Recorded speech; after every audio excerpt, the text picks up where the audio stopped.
Yun ho, samahan nyo kami guys. Nandito kami sa Santo Niño Parish Church para samahan si Beauty Queen number 2 sa kanyang first communion.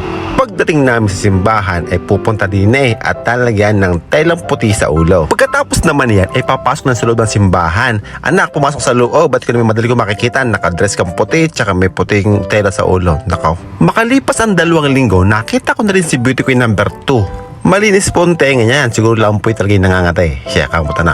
At habang tinatanggap namin ng holy water mula kay Father, ay si Beauty Queen number 2 may nag-aabang doon. At bakit daw matagal yun sa kanila doon? Malayo ka pa anak yan, tanggapin mo na. Oh, God bless you. Ang sarap tingnan ng mga bata din lahat nakaputi at lahat nakangiti. Talaga naman nakakatuwang panoodin habang sila binebless ni Father. At ito na ngayong oras na matatanggap na ni Beauty Queen number 2 ang kanyang first communion.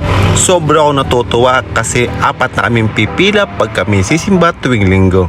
Nakatingin lang ako sa kanya sa malayo kung ano magiging reaksyon niya sa kanyang first communion. Pagkatapos matanggap ang komunyon, magdadasal at magpe-pray silang lahat.